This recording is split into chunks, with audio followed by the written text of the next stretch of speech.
we were intimate, and he got up and walked out of the room and then came back and went to sleep. And in the morning I was like, wait, what's wrong? And he said to me,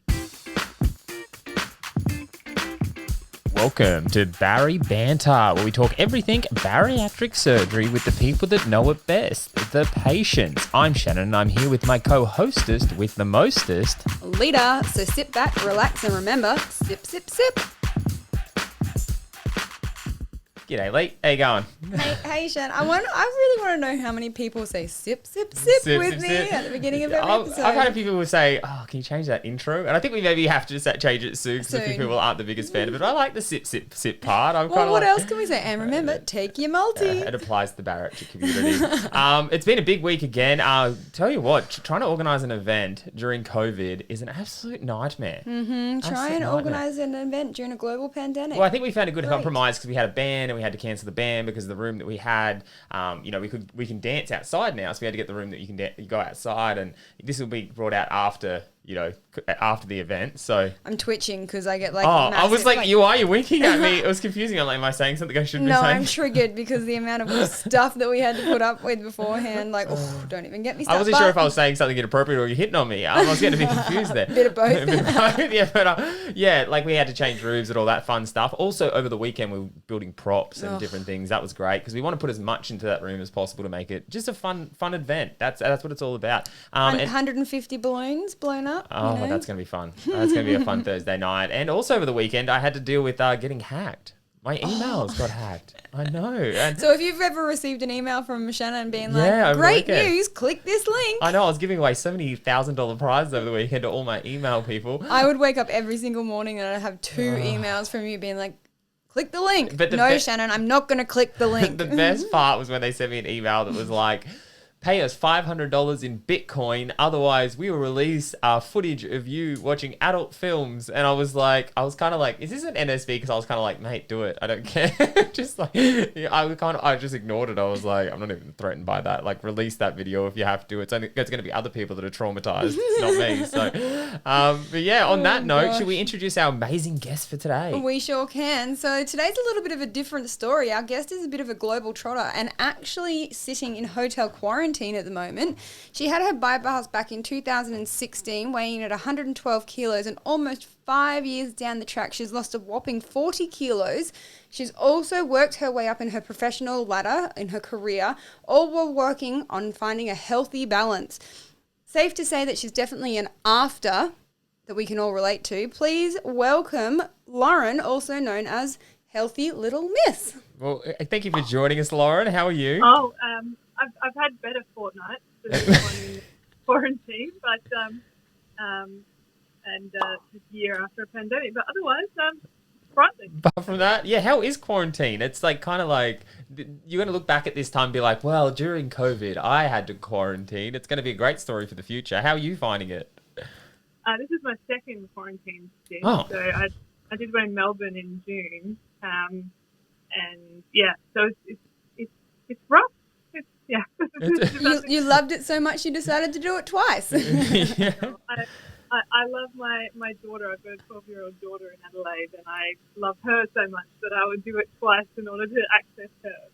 She lives here with my ex-husband and her dad, and she would fly over each school holidays, or I'd fly back and see her, and we've travelled the world together over the last 2 years. But obviously with Australia closing its borders, and then hotel quarantine, and then caps, and then just kept making it hard for that to happen. That does. It's an aspect of this whole situation that you don't really think of is like situations like yours. It's making it quite difficult. I'm picking up a bit of an accent as well. Where is that accent from? Adelaide? London. She's from south, down I think south. It's more of a UK accent. Have you been over there for a little while? 2 years in London. Yeah, pick up that's what I'm picking up. I was a Londoner for 2.5 years as well, so it must be like just sort of hitting my ears and. Well, kicking off anyway, Lauren, you definitely an after, as we just said, definitely an after. Do you feel like your mental side has progressed as much as your physical side? In many ways, it has. I definitely think a lot more about what I'm doing. I have just as much guilt as I did with what I eat and how it makes me feel.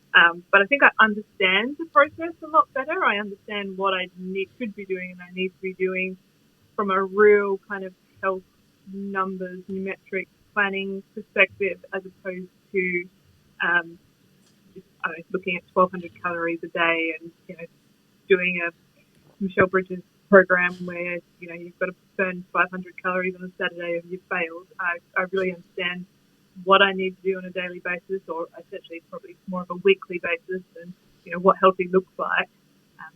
Doesn't mean that I'm not doing things and don't do things that aren't always within that kind of track, but I try to, and then if I as I say, for a week rather than a day, I can kind of balance out, make sure I've gone to the gym enough times in a week, rather than just kicking myself if I miss a day, or if I splurge day or splurge a couple of days, I know to kind of rein it back in, that sort of thing, rather than getting so focused on every hitting that 1,200 calories a day and what I'm looking for, getting so fixated on minute details that you kind of lose the bigger picture. Yeah. Because you are someone that gets, like, obviously you travel around a lot, and trying to find, like, I know consistency is definitely helps with progress. How have you found the balance of that, like having to constantly replan and refocus as you travel around? In the most part, once you have those values, you're able to kind of impart them. So I'm moving to Sydney basically on Wednesday this week, and I've already scouted out CrossFit gyms. So I've been doing CrossFit for a couple of years now, and I've already scouted out where they are and in relation to where I might live or where I might work and how I might get there and what that program might look like, to make sure that I kind of build that in and make that work in my routine. And it becomes just as much a consideration as to how many bedrooms I have in my apartment, or how I might get to work and how close to public transport I am, so that I know that making it accessible as part of my daily routine is going to mean that I'm more likely to build that in. Food has been quite difficult. I know that I've developed an intolerance to dairy, and I have a few other things that I just I'm being bypassed. I can't have too much sugar, I can't have too much fat. So sometimes you'll find something that is, like, for instance, a lot of dairy replacements are coconut based, and I just can't have coconut cream. Like, I ended up in the ER a couple of days after my bypass because I was on steroids and was out and was looking for something I could have and couldn't tolerate dairy for a couple of weeks, and bought some coconut yogurt and felt like I was going to vomit, and my surgeon had said, you cannot vomit for a few weeks, and I'm not going to give you anything for it, because then you might kind of play around with the rules. But if you get to a point where you think you're going to vomit, you need to go to an ER and get some medication. And so I did that. And just so, like, coconut cream alternatives, which means, I can't have anything too high in fat. And so when I can't have dairy, trying to find the right kind of milk, and I, don't like almond milk. And, soy milk, and recently into oat milk, trying to find those brands. And the UK has an amazing range of dairy-free products, and I've been kind of slowly bringing my husband along on that journey as somebody who, like, drinks a glass of full cream milk before bed each night. But yeah, as you move and as products change, trying to find things that work for you. So have to adapt. My first year out of surgery, I had a Chobani yogurt with some oats and some berries and some nuts or something for breakfast every morning without fail, and that routine kept me in check. But then, and my snacks, I had a whole cheese shelf in my fridge. So I had, like, a yogurt shelf and a cheese shelf. I don't cook, and so that was just kind of easy to grab. But now that I can't have dairy, it really threw me. Like, I had to go back to my diet and be like, what can I eat that is healthy for breakfast? And I don't really want eggs every morning, like, that is high in protein but not dairy, and they had to kind of write out a whole plan for me about what I could eat. So just readjusting and finding the right foods, and then if you move regions, having to find whole new brands. That would be so hard.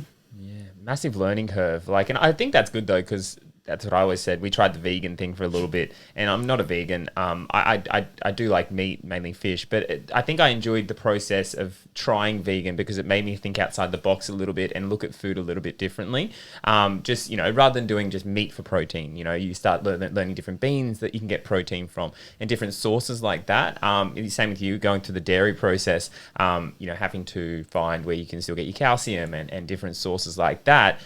It's a good educational thing as well. It's really informing you a lot as well. So I don't know how I would be able to cope with a dairy intolerance, because the only reason I couldn't be a vegan was because I like cheese way too much. It's the only thing I can't live when she without. said cheese shelf, I almost looked at you and was like, that sounds like someone I know. Why don't I have a cheese shelf? I want a cheese shelf. All the cheeses. So it sounds like 5 years out, you've definitely got a grasp on things, but it's still learning. It's still a process. It's not something that you can just one day be like, oh, I'm 5 years out, this is easy now. Like, it's just all going through the motions. You still have to be conscious of things and still teach yourself certain things. Yeah. Anyone that's dairy intolerant will also tell you that dairy intolerance it's because it's not an allergy, it almost becomes like a risk. And you're like, I really like cheese. You know what? I'm going to suffer the bloating and I'm going to suffer the gas because I'm going to eat that cheese plate. Or I'm in hotel quarantine and I said no dairy. And the problem with saying that is then they gave, like, I can eat cheese. Cheese is fine, but I can't eat yogurt or ice cream or heavy cream-based things. And so you say no dairy, and then all of a sudden you start getting cheap margarine where everyone's got, like, butter croissants. Or, you get these strange meals, or they then lump you in with the vegans and the gluten-free. And so everything you get is just really subpar. And then so I'm like, well, can you just remove the dairy-free?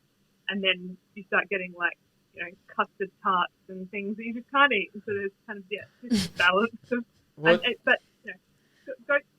milk is not technically dairy as well, and so it has different proteins in it. So you can have goat cheese and you can have like other products and stuff as well. So it's an interesting balance. Wow. Yeah, because it's funny though, because when you said sometimes I just go, I want the cheese. I'm just going to suffer the blow. The first thing that came to my mind then was like alcohol's like that. For me, it's like, you're going to have a big night and you're going to have a great night, but then the next day you're going to be like, I regret my decisions. Like the amount of times I've woken up the next morning and be like, it's not even worth it. It's not worth it. It's like just writes off a whole nother day. How have you found do you still drink or alcohol, or how have you found that whole process?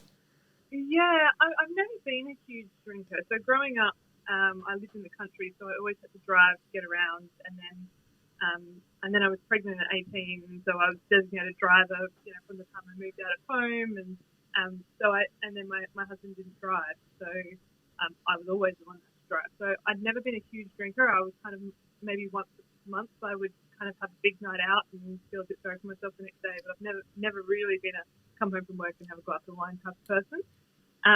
But yeah, I think in Sydney, when I moved to Sydney, which was about 10 months after my surgery, I got a new job and I moved to Sydney. And I went out a lot more. I had doubled my salary and lived a high life. I definitely drank a lot more. And I did have one experience where I went out with my husband, now husband, second husband, and he moved to London and he'd come back to visit, and we went to his favourite pub with a few of his work crew, and they were buying rounds of margaritas, and it was kind of, I think, a celebration of the bartender leaving, so that Justin knew quite well. He was kind of local. They'd bring out a free round of shots, and then someone else would go and buy a round of margaritas. And it ended up, we'd been there a few hours, and I'd had quite a few drinks, the same as everyone else at the table, but I hadn't actually got up to even go to the bathroom, let alone go to the bar and order the drinks. And when you're in that situation, you're kind of standing at the bar and you're swaying a bit, and you're like, well, maybe I should get a water. Or you're sitting in the toilet and the room's spinning, and you're like, I'm so drunk right now. But I didn't have any of that. So just been sitting and drinking what landed in front of me. And, margaritas are tequila-based, and the shots were tequila-based. And so I had quite a lot of stuff. And then later in the evening, I was obviously extremely drunk that I fainted. And my then boyfriend, now husband, tried to catch me. And they thought I hit my head on the bar on the way down, and he hit his head on the bar on the way down. And he got a really bad black eye. But they called an ambulance because they were worried about me hitting my head and what that would mean. So they called an ambulance and I went to hospital, and I got admitted into the emergency area. I remember sitting there asking for Hydrolyte, and they were like, no, we're just going to put you on a drip, and did all this head testing. And it wasn't until the next day when the heart surgeon came out and said, look, I don't know that there's anything wrong with your heart. They thought that might have been why I fainted, but they said you were 4 legal drinks away from being dead. Like, your blood alcohol content is so high, this is an issue. We need to do something about. You need to do something about this. And I, still had thought, I'm not a big drinker. I just occasionally have a big night. It's not a big deal. I don't have a problem with alcohol. I haven't had a problem with binge drinking. So yeah, it was pretty intense. And then when I went away and Googled it, weight loss surgery. After you have weight loss surgery, you actually absorb alcohol 4 times as quickly as the average person, and it hits you 4 times as much. So your blood alcohol content rises 4 times as quickly. And 4 times as much as everyone else. So while everyone else was, pretty plastered, I was nearly dead, and it really, really shook me. I took months off drinking at all. I just kind of needed some time to regroup my thoughts, and then I spent probably the best part of 6 months, including my own engagement party, only limiting myself to 2 drinks. If I ever went out, I had to have mocktails in between. I had to have drinks, and I still, should probably do that on some occasions. I still have the occasional big night, but I haven't had shots since that night, and I've just been really conscious of the impact of alcohol and the way that our bodies process food. So, it's funny that you bring up shots, because I have a group of girlfriends that every time I go out with them, I always end up like annihilated. Talking about before bathrooms and stuff, I always end up on the floor of my bathroom passed out. Like the last time I went out, my friends thought that they lost us. It was in the middle of COVID, so we weren't actually allowed out of our apartment. Like, we went out for dinner and we came back, and there was 4 of us in a 2-bedroom apartment, and they thought they'd lost me, but that was because we did shots, and I ended up taking myself to the bathroom because I knew that I was going to be sick, and I locked the door and I made my bed in the bathroom, which is what I do when I get really drunk. And they thought they'd lost me. They thought that I'd left the hotel room and gone off gallivanting with somebody because they couldn't find me.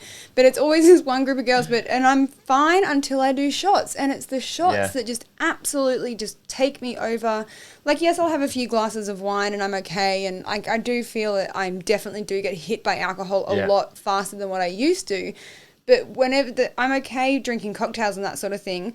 But the minute we introduce shots, I'm gone. Yeah, well, it must be the amount of alcohol in a short period of time. Yeah. But also, I got warned as one of the things when I had surgery was if you drink, do not drive. Like, that was one, and a lot of people haven't had that, but my surgeon, I think it was my dietitian, actually said, do not drive after having alcohol because you absorb a lot more. Your readings will be a lot higher and stuff like that. And I feel like it's kind of something that hasn't been touched on a lot. And I find also when I drink, like, I'm very conservative now when I drink. Like, when I drink, I have a point and I go, that's it. Because, I was getting to points where I was going to meetups and I wasn't remembering things, and I was like, I've never been that guy. Like, I used to be a big boy and I used to be able to just knock them back and always remember everything. And then I did like 2 meetups and I was like, I don't remember portions of the night. I don't know if it's selective memory or the alcohol, but either way, I need to sort this out. But it's interesting you talk about the blood, like your blood levels when you're driving and stuff, because there'll be so many times where I won't feel drunk when I'm at the event or whatever I'm at having a few drinks. But apparently, because we do absorb it a lot faster, even if I felt fine and even if I only had the 2 drinks in the 2 hours or whatever, which we're legally allowed to do, we absorb things a lot faster, so we probably would be over the limit when we're driving because we absorb. But you just don't. Yeah. Yeah, so it's something you need to be conscious of. So you mentioned in your form when you were filling it out for Bari Banter that you, sort of the first year out, you got a job as a CEO for a company, which was a dream job of yours. Did you think that because you started losing weight and you started changing, do you think that played any sort of part in your professional career at all, or was that just how things happened? I think it's definitely had an impact, but both the positive and the negative. So the positive is obviously having the confidence to put myself forward for that job. So in saying that it's a dream job, I was the CEO of a state association, and it was part of a federated network, and the national CEO was there for a while, and I used to look at his job, which seemed so much harder with all the internal politics than mine. I had this really cushy job in South Australia. Everyone played nice and we were just like a big family, and nationally everyone was like trying to cut each other down. And I used to look at his role and think, thank God I don't have to deal with that. Like, this is so nice. But he was made redundant after a couple of years of poor performance, and the National Association was in tatters. And I looked at it and was like, well, the best thing I can do for my state members, who are also national members, is go and fix up the national office while the state's in such good hands. In good state, I can hand that over. Someone else can come in, learn the ropes quite easily, and I can go and deal with that mess. I don't know if I would have put myself forward for that when I was bigger. I couldn't say, but I do know that my self-confidence grew significantly, and so that definitely would have helped. You know, being able to go out and buy a nice suit off the rack and a nice shirt and turn up to an interview and deal with drama would have helped with that as well, coupled with my professional career. But I also had a downside when it comes to a professional aspect, is that when I was a lot bigger, I was very young. I got my first kind of acting CEO role at 22, and I had braces and I was bigger, and I felt like I really got that based on merit. No one was giving me that job because I kind of won them over with my looks or my attitude. Wink of an eye. and I was really then mentored to kind of grow into the role, and it was the circumstances that allowed that to happen. But as I found that confidence and also kind of became more of what society seems conventionally better looking, through losing weight and dressing smarter and wearing more tailored suits and high heels and all the things that come with the weight loss, I felt like people related to me different professionally. So when I was in the role, because of my merit on its own, people really listened. So I work in policy and the political space. People really listened to and were impressed with how well I knew my subject matter and how I thought and how I processed information and how I networked.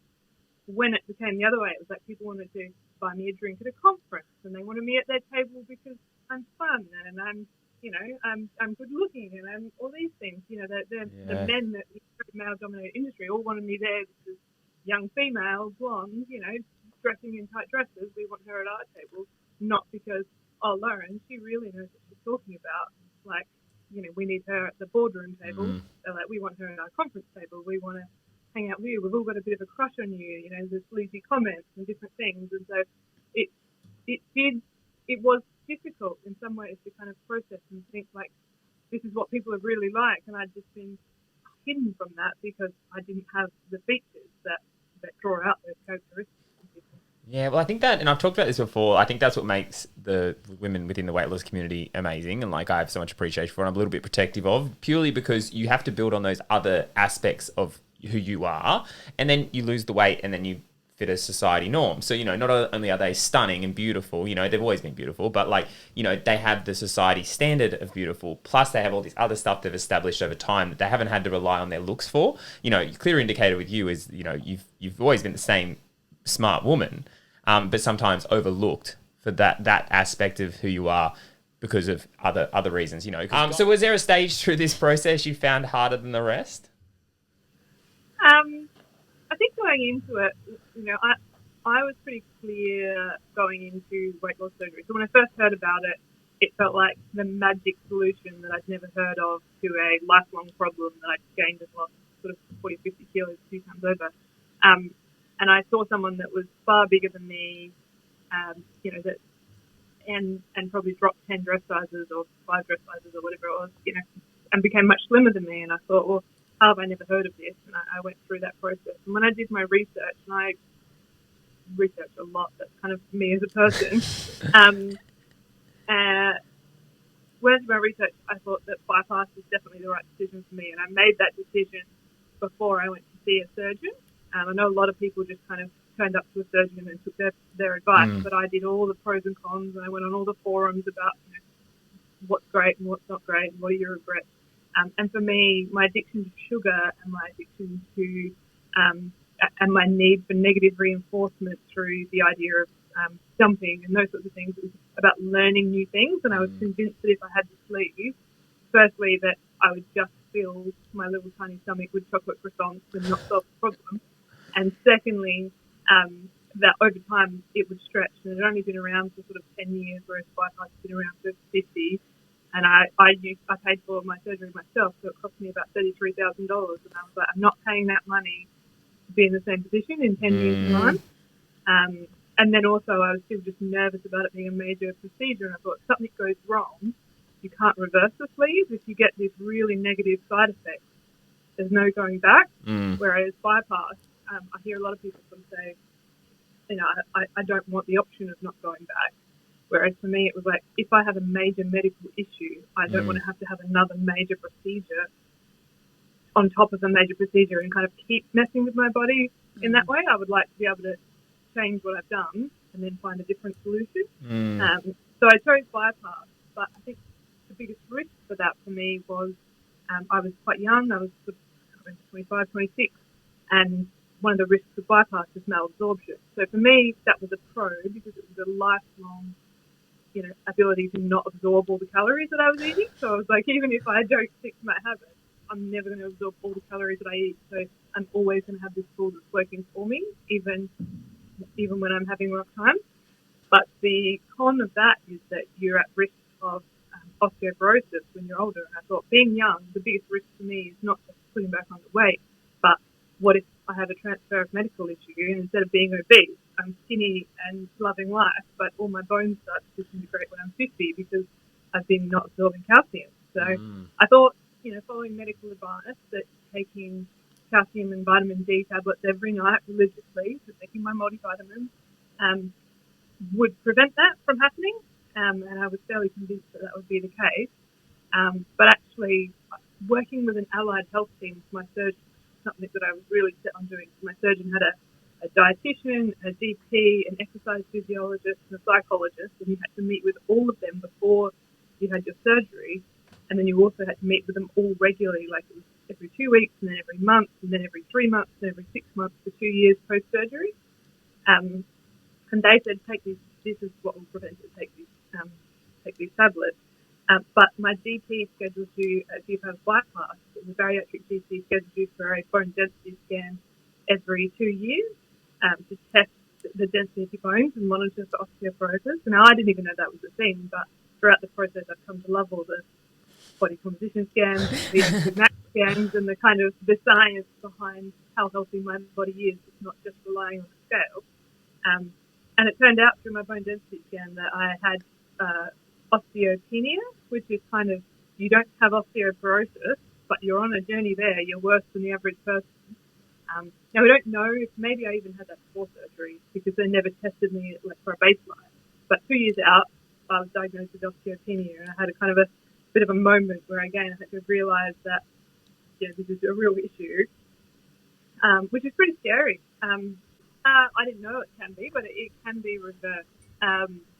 So what they basically said to me, again, using the advice, I'm pretty sure it was my dietitian that gave me the advice on how to kind of deal with it, but said you really need to be doing weight-bearing training. So you need to be building your muscle mass, because your muscle encloses around your bones and is what kind of gives it strength and the ability and working on makes your joints work and those sorts of things. So you need to be doing muscle and weight-bearing activity in order to increase your muscle mass, because that's what will keep you strong if your bones are slightly more weak.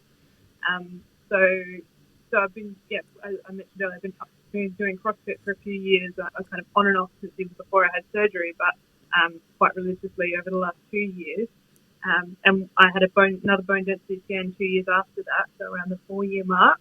And when I mentioned I showed them the report from the first one, because this one was in the UK, and showed them all the ratings, and they said both in your hip and your pelvis or leg or whatever it is they measure it, both of those are now in the normal zone. So you've been able to reverse that by doing the weight-bearing activities.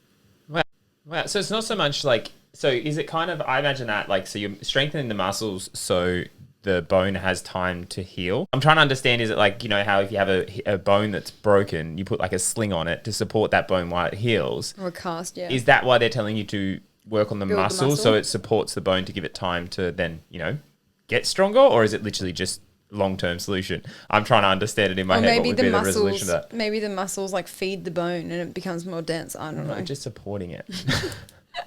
Do you know the scientific meaning behind this, Lauren? Yeah, like is the bone actually going to grow like more, because it's obviously lost its density? Is it going to establish more density because the muscle is supporting it and giving it support? Or is it just the muscles are now making up for the density loss? I don't know the answer to that question. She was told to build muscle, so she did, and now it's fixed. Yeah. Don't ask questions, Shannon. No, Don't ask I just was questions. trying to understand in my head but the muscle side of things, and I was like, is it to support the muscle that doesn't have the density, or is it to help the bone build that density back? You did actually talk about early on in the stages that you did lose 20 kilos, but then you got your scans done, which you religiously sound like, you know, you love your scans. Yeah, put me in a machine and tell me my numbers. But you got your scans back after losing that 20 kilos fast and realized it wasn't just fat. Yeah, so like anyone, you become quite religious with scales early on in this process, and you know you probably have, like me, have been for most of your life. And I lost 20 kilos. It was kind of the 6-week process post bypass, where you have your fluids and then your purees and then your soft foods, and I barely got out of bed for some of those weeks, and I'd had 2 weeks of boxing fast before that. And I dropped 20 kilos, and I just felt like on top of the world. You know, I got past that sleepy body's readjusting to the digestive stage. And I went back to see my surgeon, and I was kind of, you know, waltzing in there. I think I'm about, you know, 8 weeks out or 10 weeks out from surgery, thinking I'm nailing this. I'm going to be their top patient, you know. And like always, I saw my GP, and they do your bloods, and then I saw the dietitian, and my dietitian has a body composition scan. And they did a pre-op scan, and then they did one post-op. And, you know, all of my scans pre-op were terrible. It was like, this is what the scale of fitness looks like, and you are off the scale for unfit. Like, this is what that was the VO2 max scan. You know, this is what your body composition like. You're morbidly obese. Like, I've always been terrible at sports. I've always been terrible at activity, that sort of stuff. So coming last in any kind of physical fitness or assessment has been my life, like my whole life. I can't touch my toes. I run last in a race. I'm last pick for a team. It was no surprise. But losing 20 kilos, I was like, oh, this is going to be excellent. And I did my body composition scan, lost 20 kilos, and all of a sudden, 10 kilos of that was muscle. And my dietitian was like, actually, this is bad. You haven't moved in, like, out of bed much in 6 weeks or 8 weeks. Like, you're losing muscle, and that's not healthy. We want you to retain your muscle and lose fat, and you do that by exercising. And so we really need you to focus on weight-based exercising. So back then I wasn't doing, you know, Olympic weightlifting. I was doing some personal training sessions. I was doing high-intensity outdoor workouts with a kind of just things on the beach, you know, that boot camps. But about building muscle back and making sure that the weight that I lost was fat. And I think that was a really important point for me in this journey that highlighted that. So, you know, I talk about I love the scans. It's from that I love the scans. Like all the early ones, no one loves the scan that tells you you're the most unfit person on the chart, or you're not even on the chart. But having a scientific reason really was a trigger for me to think, okay, I really need to be active. I really need to maintain that muscle and lose fat. And while I still look at the scales every day and use them as a motivator, I was really conscious that I needed to retain that muscle and that it's a lot harder to build it when you get to goals than it is to retain it while you drop fat. But the scales will move slower if you're not dropping muscle as well as fat. So it's always been interesting to me, and I think it's something I witnessed in the weight loss community, is people that kind of go, I'm going to lose the weight and then I'm going to tone up, which is, you know, how I'd always approach weight loss as well. And I always think, like, you're missing a trick, but you can't tell people how to live their lives. Yeah, no, well, I had the same thing, because I got to about, like, I think 90 kilos or something I'd lost, and I realized that a lot of that towards the end was muscle. Like, I was losing a lot of muscle because I was training, like, I do endurance stuff. So, like, you know, my thing has never been muscle. I don't want to be a muscly, big musclehead. Like, I like to go fast. I like to run. And you know, but there is that compromise between, you know, when you're burning 2,000 calories or 3,000 calories in a session and exercise, you need to be putting that back into your body. The same as, like, when you first set out, you have the best intentions in mind, and you're going to be like, I'm going to exercise and eat healthy, and, you know, after I have this surgery, and yeah, intentions are good, but you got to understand that, yes, calories in, calories out, that fuel's got to come from somewhere. So it may just be, you know, it could be your muscle.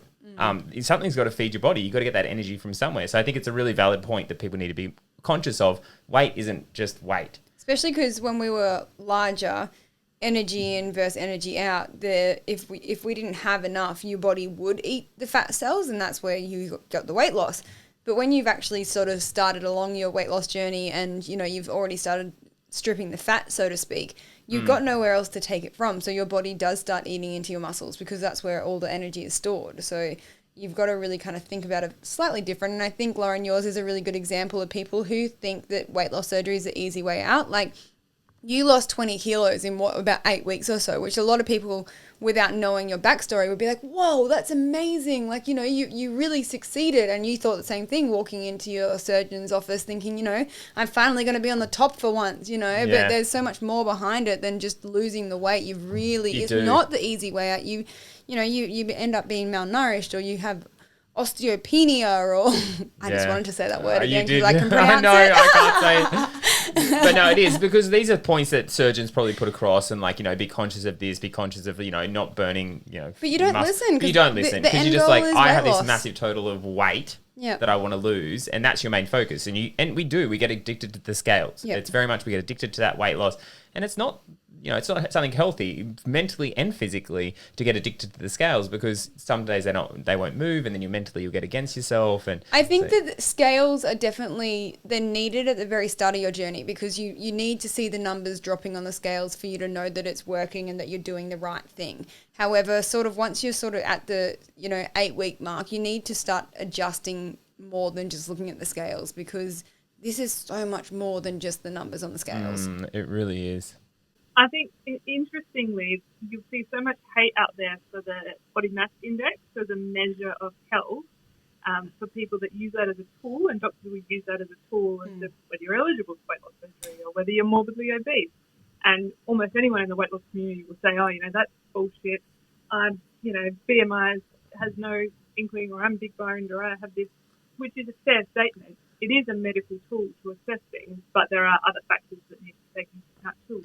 But the number on the scales is just as useless, because it doesn't tell you anything about your health. Yeah, what was that phrase someone said? It's in your relation to your gravity. Something. It's to do Deb mentioned it. It was a great line. At the it was very like, beginning. We're going to have to get it back all up. the scale tells you is your impact on gravity to the world. And it was like, it's exactly what it is. It's like how much impact you have pressure downwards. You're literally standing on a piece of glass, and how much gravity you have toward it. Deb, when you're listening, can you please send us a message and tell us what your little quote was, because we've been trying to remember it since you said it, and we just can't. So you clearly are, I'm going to jump on a different tangent here, you are in love. I'm not going to lie, like you've said it a few times, you know, my boyfriend who's now my husband, and I love it because you glow and you put this little smile on your face every time you say it. Was this something that came about after surgery? Yeah, so I met Justin, who's my now husband, about a year and a half after surgery. So I was about 10 kilos lighter than I currently am. I'd had a couple of lots of plastic surgery, so tummy tuck muscle repair, breast augmentation, and I met him in Sydney. You know, and it's so cliche because it's one of those. Our whole love story is so cliche. I could go on about it, but I was dating a guy, you know, tall, French, sexy guy in Sydney for a few months, and it kind of never went anywhere because I was moving to Canberra, and we broke up, and I was kind of just mindlessly dating just to kind of get out of the house and enjoy myself and whatnot. But kind of said that the one time in my life, I've always maintained the position that, you know, when the right person comes along, you'll know it, you'll make them a priority, nothing else will get in the way. And it was just this period of time where I'd been processing in my previous relationship, how am I going to manage with a daughter in Adelaide and a boyfriend in Sydney, and I'm going to be in Canberra, and I have to spend a weekend here and a weekend there, and I just was like, nah, no boyfriends in Sydney. I'm moving to Canberra. I'm going to meet another political geek or, you know, government person. I like a guy in a nice suit with, you know, understands policy and big picture ideas like me. Just no, and I met him a week and a half. I met him just before the Queensland meetup, Oswald, and yeah, and I tried to friend zone him. It didn't work, and he just ticked all the boxes. And yeah, so I met him at a time when I didn't want to meet anyone. I moved to Canberra, and he said, "Do you want me to come up to Canberra next weekend and help you unpack and explore the city?" And you know, and yeah, it just went from there. Does he have a brother? Because I'm single. Yeah, yeah. Like I saw one of the photos where he popped the question on a boat in Italy. Was it? Yeah, on the Grand Canal in Venice on midnight. Yeah. So When I saw that, I was like, wow. God, this guy is on a pedestal, isn't he? He's a catch. I feel What a like we could catch. make a movie out of your Yeah. life. Like, you know, being the underdog, slightly overweight in the politic world, and then all of a sudden you become like this mega hot babe, and then like this man proposes to you on the Grand Canal. Like, yeah. talk about Legally Blonde. Yeah, it's Like- definitely a Cinderella story over here. Oh my how gosh. how did he feel about, the process you'd been on when you first met? Did you discuss it with him? And was did long distance play a part? Like, because obviously you were living in separate states and all that sort of thing. Did he notice a massive difference in between different times that you saw each other and things? no, I was very much at around about my lowest weight. So I was about 65 kilos or so about 50 kilos down from my heaviest, and I maintained that quite well. I didn't really drink during the week. I committed to exercise. I worked a lot, travelled a lot, lived out of hotel rooms. And I actually didn't tell him anything about my life. So, this complicated history at 26, where married, divorced, child that still lives with my ex-husband in a different state, moving to Canberra, my job, all these things that when I was dating, I would kind of drip feed because you don't want to scare someone else with kind of all the baggage. Oh, I've had weight loss surgery and plastic surgery, and you would kind of just slowly let it come out in conversation.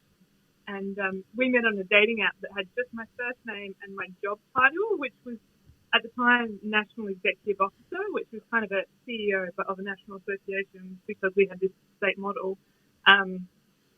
which isn't kind of a atypical job name. And I must have said something to him about it. We had one date, which went really terrible. I fell asleep at the table. Turns out I was really sick, but I didn't know that. Just coming down with something. Fell asleep at the table and was like, can you take me home? And we were just chatting on text, and he Googled me, my name and my job title. And because I have had a high political presence and public profile, he was able to find a whole heap of things, including an article that the Daily Mail had written about my weight loss once. And from that, it linked back to my Instagram, which at the time was public. And on my Instagram was like, here's pictures of my child, my weight loss surgery, and me in my underwear with my loose skin, and my stomach splashed open. And so, just by finding my Instagram, he knew that I had a child, an ex-husband, was moving, had pictures of my boxes, packing to move to Canberra. That I hadn't told him I was leaving in a week, and so he found out I didn't do any of that. He found out about all of that way. So he came to you and you were like, surprise! Yeah, like, so I found your Instagram, and I was like, well. Oh, shit. But my ex-boyfriend from a number of years ago, the first guy I dated after my marriage, so I've been separated for a year. We dated for 9 months and broke up partly because he'd kind of fallen out of love with me. But in the last few months before that was kind of also leading up to me getting surgery, which I hadn't decided on at the time. It was only found out about a couple months after. But I'd put on about 5 kilos in our relationship. I think I'd gone from, I don't know, maybe 108 kilos to 115. So I wasn't a small girl when we met. He was far from a small guy. And I'd put on about 5 kilos, and it was a combination of things. But it got to a point where, we were intimate, and he got up and walked out of the room and then came back and went to sleep. And in the morning, I was like, wait, what's wrong? And he said to me, and it's just like verbatim, oh, you've stacked on a few kilos and I just can't really stand to look at you at the moment. And it was kind of like this absolute jab. Like, to come from someone that you are in love with. Yeah. And when it shattered my confidence. Like, I'd always felt growing up, because I'd been quite successfully academically and professionally. I used to go to clubs and I used to be standing there and I would see all these girls on the dance floor in size 8 dresses and stomper heels, and people would be like, oh, where are you going? You might meet someone on the dance floor. And I used to say, I'm not going to meet someone on the dance floor. That's not where my kind of excellence shines. I'm going to meet someone sitting at a boardroom table. I'm going to meet someone, debating in a public forum. And I was convinced I was going to meet someone professionally who recognised me for what I had to offer. And I knew that I couldn't compete for looks, but I could compete. I was wiped the floor with those people. And so I'd had that. And then after this comment from my boyfriend, I took no photos of us for the rest of the relationship because I thought he's never going to want to look at those photos.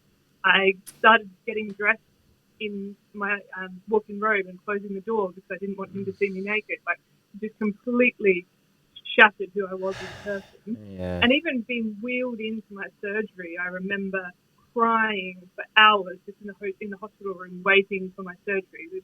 And I think most people cry in that space. It's just very daunting. But I have this post on my Instagram that's just like, fuck you, Lionel, like, for making me feel like this is what I need to do. And the reality of the matter is, it's a turning point in my life, right? It's, it's fuel for you to succeed. Yeah, like you've used it. It's absolutely shocking. Guys out there, by telling your woman that you put on a 5 kilos, that's not going to work in your favor. Like, just FYI, like, you put your woman on a pedestal, you make her feel beautiful because she's going to give you more and, like, treat you better if you treat her better. It breaks my heart, though. Like, he probably didn't mean to shatter you, and I'm not trying to justify his behavior at all. Like, that was a piece of shit move to do. But, like, it really hurts me that as women, it only takes one comment to completely shatter our entire world. Like, he probably didn't think anything. He probably didn't, or maybe he did mean to. I don't know. But, like, you interpreted that, and I would. How else are you meant to interpret that? No, I was going to interpret that exactly the same way. Like, 100%. Like, there's no other way that you could interpret that. But it wasn't just a passing comment. Like, it literally changed your life, essentially. Like, as you said, it was a turning point. Like, it just pisses me off to some degree that it only takes one comment, no matter what it is, that could completely change somebody's life. Yeah, but I think it deeply played into her insecurities. Like, at the time, that was like, that's the one sentence that is going to hit her the deepest. But there's been one sentence, and this sentence for me. When I was in bloody grade 7 and my boyfriend who I'd been with, what am I going to say, Shannon? What's the line? It was like, I can't remember what it was. You're pretty. Oh, pretty ugly. Pretty ugly. And it hits her deep and that every time. has stuck with me literally since I was 12 years old. So if anybody ever tells me that I'm pretty, I'm sit there and I'm waiting for them to be like, yeah, you're pretty ugly. Like, yeah, wow. It takes one sentence to just rock somebody's world. Yeah, I was going to ask you, if you could sum your past relationships up in 3 words, what would they be? She's like, where do I start? I have so many words. Shit. It's, again, so many cliches come to mind, but definitely things like, it gets better. Like, but the reality is, like, the true one is kind of know your worth. And it's like, I've observed, and I don't know if this is kind of going to be interesting to do in studies, but people who are overweight seem to settle down a lot earlier in life, and I think a lot of that, and this is just my interpretation of it, might be that we kind of, we're starved of love and affection, and anyone shows any inkling of that and we kind of grab onto it. But also that we don't think we deserve better. We hear so many stories. I obviously pay attention mostly to the women's stories, but I'm sure, Shannon, you probably have your own stories.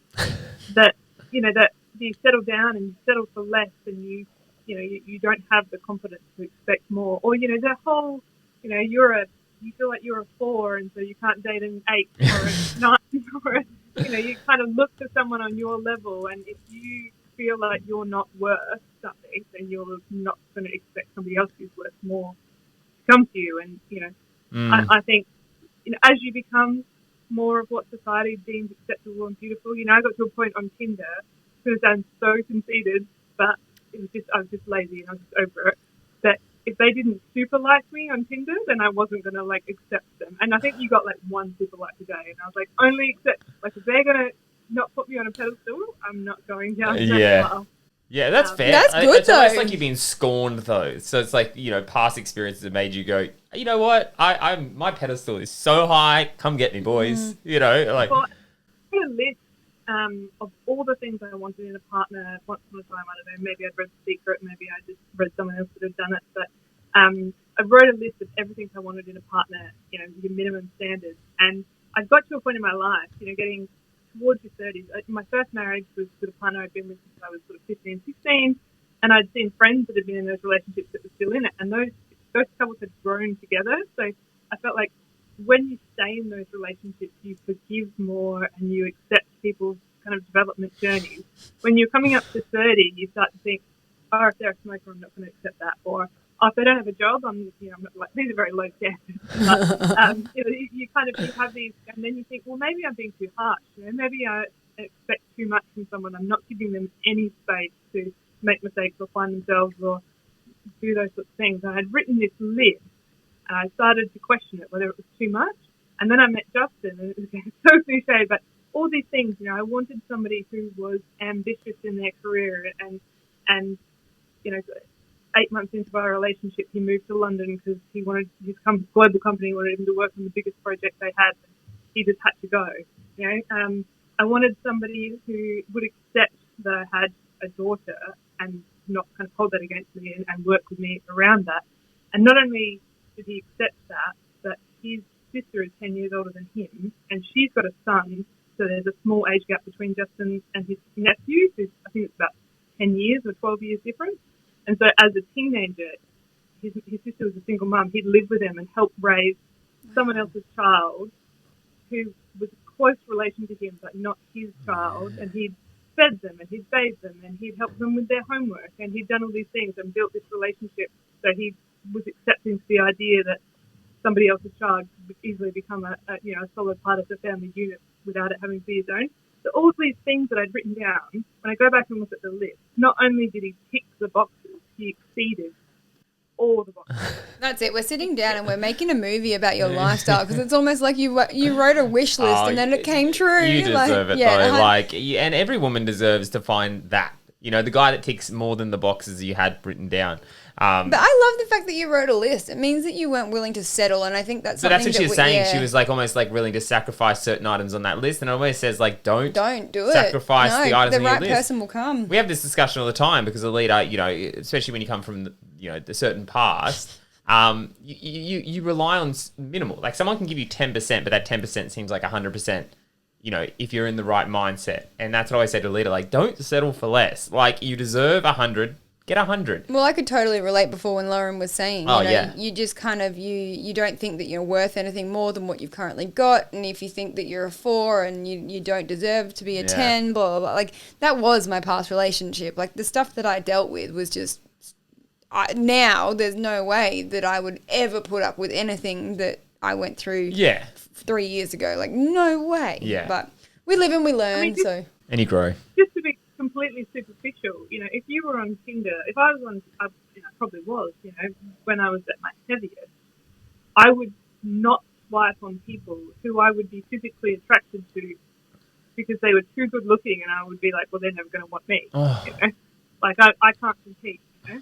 So I kind of go for, I was looking for the same sort of thing I would hope that someone was looking for as me. You know, if they had a picture of them in a suit, you know, or something that wasn't in a suit shop trying it on for a wedding, because dudes have that all the time. Like, the only time they wear a suit is when they're getting it fitted, and the photo is in a suit shop. So FYI, don't do that. But, you know, if they had a suit on in a work context, I was like, oh, they have a professional career. I relate to that, and, you know, would be attracted to that, even if they were, you know, bald or some other factors that didn't, you know, compete on societal standards of beauty. I was looking for what I hoped someone in return would be looking for. Yeah. But then when I lost all the weight, like, oh yeah, he's hot. Yeah. Oh, he's like me and he's hot. Like, different. You know. It's a dangerous game out there, because I remember one of the dates I went on was with a lady that I matched with on Tinder when I was freshly single, and purely because I matched with her and I was like, she has beautiful eyes, and like she seemed like a really charismatic person, but she told me stories like she was a bigger girl, and some of the stories from Tinder was so disgusting. Like some of the things, you know, I would date you if you were skinnier, you know, and she got all these comments, and I literally said, have you been on a date? And she's like, no. And I was like, let's go on a date. So I took her on a date purely because she was such a lovely girl, and she's since had weight loss surgery. And I was like, you know, these guys are missing out on this woman with a lot of substance purely based on her opinion. But not only that, they're being so disgusting to her. It's a catalogue, though. It's just... No, but there's a catalogue that is like going out of your way to be like, you know... what was under the comments? It was like 3 comments she told me, and it broke my freaking heart, because it was like, you know, you look like, you know... If you were skinnier, if you look like you ate your ex-boyfriend. There was like, the 3 comments that I was like, that's going next level. Like, there's a difference between swiping. It's the same as like sometimes Instagram. I'm like, just swipe away, and then going out of your way to make a comment like that. I was like, it's kind of gross, and like, no wonder women have like this inbuilt thing where they're kind of like, I'll just take someone that treats me nice, rather than actually aiming for the stars, because it's like, you know, you gamble with these kind of jerks that are just absolute buttheads. So So you've mentioned a few times that you've had plastic surgery. What surgeries have you had? And also, was plastic surgery or bypass surgery, which one was harder to recover from? Which one was more grueling? Ooh, good question.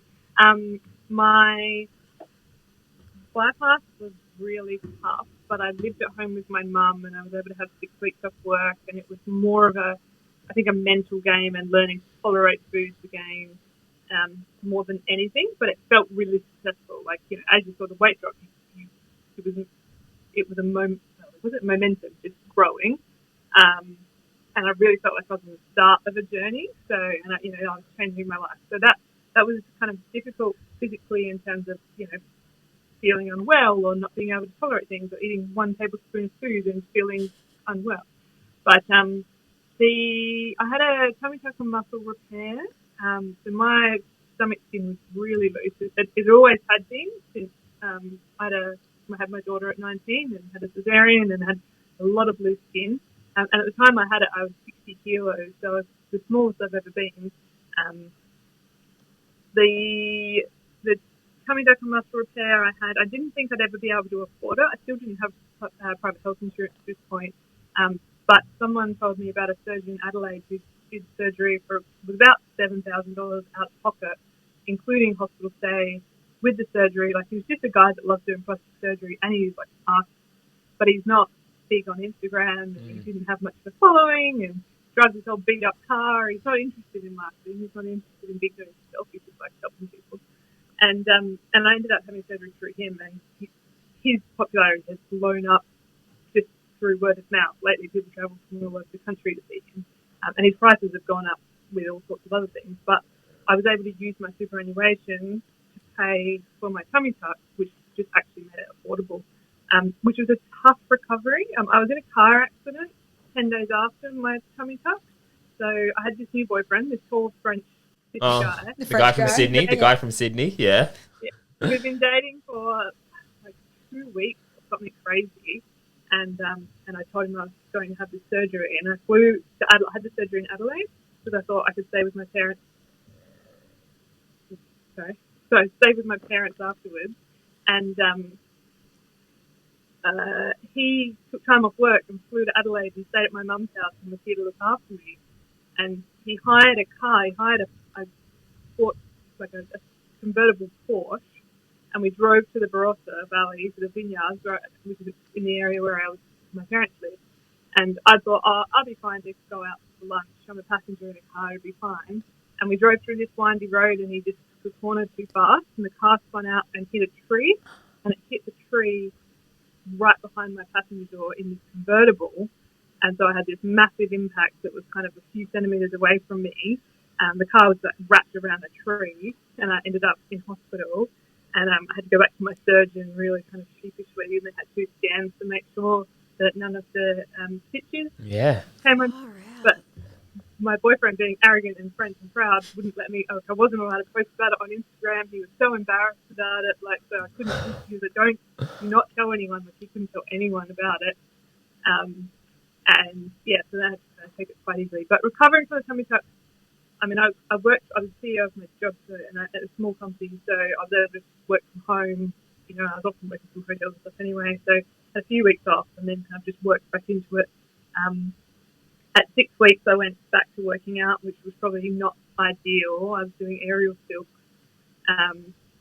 Just got 6 weeks of aerial silks, thinking I had, again, this is probably the fitness mentality driven into me. I was waiting 12 weeks before I would have my breast augmentation, and 6 weeks was kind of my recovery period. So I was like, all right, get 6 weeks of aerial silk done before I have my next surgery, and I have more time off. So I did 6 weeks of aerial silk, which all went pretty smoothly, and then had my breast augmentation with a surgeon in Sydney. So I had a scarless breast lift, which is kind of a teardrop implant under the muscle, which kind of gives you a lift without having to have all the scarring of on the actual breast tissue. And the surgeon in Sydney did that for me. That does amazing work. And then the problem with plastic surgery, I don't know if it's a problem, but having plastic surgery on areas of your skin where you're all a bit jiggly and loose, is that as soon as you fix one part, it highlights because it's a stark contrast to the other part. So my stomach had to be fixed. My breast had to be fixed. They were really uncomfortable for me. But all of a sudden, my backside just looked like a melted candle in comparison. I wasn't comfortable wearing a bikini because I had so much what felt like cellulite was actually loose skin on my back. So I ended up having the back half done, which is called a buttock lipectomy, but it's essentially converting the tummy tuck into a 360 circumferential body lift or whatever they call it, 360-degree lift. But I picked a surgeon in Brisbane this time. So I had 3 different surgeons. The one in Brisbane specialised in body contouring and built it all into the cost. So he took out the skin off my back, but he actually kept the muscle, and he flipped the muscle down. So it went from being my lower back, which was excess skin and muscle there, flipped it down, so it filled out to my your butt. really butt. Oh, wow. And so I have muscle all along the top of my butt, which gives it shape. And then usually they would cut that bit out and throw it out. He kept it and the tissue, and then does liposuction in areas like your legs where you might have a bit of other fat still. And I didn't have a lot, so I couldn't have a lot of this done, but they liposuct the fat and then re-inject it in the bottom half to kind of balance out your buttock, because the mastectomy only fills the top half, they fill the bottom half with fat. So I had that done, and that was 12 months after my breast augmentation when I finally took out private health and paid for that one. Wow. But One thing that really, like every single time we do a Bari Banter episode, it really reiterates the body is a friggin' amazing Yeah, to be able to I'm just going to take this and then put it into here. And but then for the surgeon to be able to be like, I'm just going to take this layer, but I'm going to leave and the then inject it muscle into there, here. but I'm going to inject something from here to there, and it all just works. Like how? Like, the body So what was is the just- hardest to recover from? Well, tummy tuck was tough because you kind of punched over, but I think the hardest was probably the buttock lipectomy. Because you couldn't sit down? I had to sit on foam or lie, but because I hadn't had my tummy done at the same time, I could lie on my stomach. But I think I'd convinced myself that it wasn't going to be hard, and so I was like, week off work, and I'll just work from home, and it'll be fine. And I just didn't fathom how much we just sit on our ass or lie on our ass. Yeah. How many hours of surgery was that? A lot. Maybe 3 or 4. It wasn't as big because the tummy tuck is the muscle repair is the bit that takes a long time, I think. And because I did it without the tummy tuck, it's a bit shorter than people that tend to have the full 360. Because we were talking to somebody the other day, and they said they were under for like 20 hours, and we were like, was that because the surgeon went home, had a sleep, and then came back? Couple of procedures in one. I think she had like the whole works done in one. Like, how do you stay focused for 20 hours? I struggle for 6. 3 or 4. That's where I'd be at. 3 or 4 hours, I on. could probably do it. So you happy with where you're at now? Do you look in the mirror and can you still fault yourself, or do you look at yourself and go, I'm happy, 100% happy with where you're at? I don't know that we're ever 100% happy. I am very happy with where I'm at, and I think a lot of that is to do with building muscle. So we talked a little bit about calories in and calories out and fueling that. And those of us that, I guess, are less focused now on weight loss and more on health and fitness and those sorts of things. For me, it's been fitness and, in particular, building muscle and shape. The COVID calories for me really, so I'm about 10 kilos up from where I was, but I definitely have a lot more muscle than I have, and I'm really keen to go and have another scan to go test that. I like to do that, to be like, maybe I'm just telling myself I'm more muscular, but actually, I've been eating more. But, those calories have fueled my workouts. I can lift a whole lot heavier, 25% more than I could 3 months ago. Oh. And I think a lot of that is to do with eating extra calories and having extra fuel in my body. But I look in the mirror and I can see definition in my stomach. I can see abs coming through. My butt muscles are finally doing what they're supposed to do. So while I'm not, probably 12 months ago, I was still doing CrossFit and I still had abs and I still had those other kind of things that made me really proud of where I was at. I'm probably 10 kilos up from that now, but I'm still really happy and confident because of that muscle and that tone and that strength and that health. And I was saying to Justin just recently that if I didn't have that muscle, I didn't have that fitness, and I didn't have that focus, I would probably be uncomfortable at the weight I'm at now. But I'm quite happy with it because I know that I'm in a really strong and healthy position. And you understand the process as well, though. Like, you understand that muscle weighs more and that you've got to eat more to be able to lift heavier. And like I think that being the sort of person that you are, you're a very meticulous, and you like to research and you like to read and you understand like to understand things. Yeah. Like, I think that that's also helped you because, you know, yes, you may weigh 10 kilos more than what you did, but you also understand that that's necessary for you to be where you are now as well. But it's also, I read a study the other day too. And your studies. Yeah, and I love reading about weight loss surgery and different things. But like this one was talking about weight regain and how people should expect to get to their lowest weight and then regain 10 to 20% of what they lost. Yeah. Because a lot of people now are like, I'm seeing like 3 years out, 4 years out, different things like that. And they're like, oh, I'm regaining, you know, how do I do a pouch reset and different things like that? And I'm like, no, this is just all part of the process. Like, you know, you got to expect to, like, I think I'm like 4 kilos up from like 5 kilos up from where I originally got down to. Yeah. And I'm ridiculous. I exercise a lot, Yeah, you know, you do. and I went out 5 kilos. And that's what I'm saying. Like,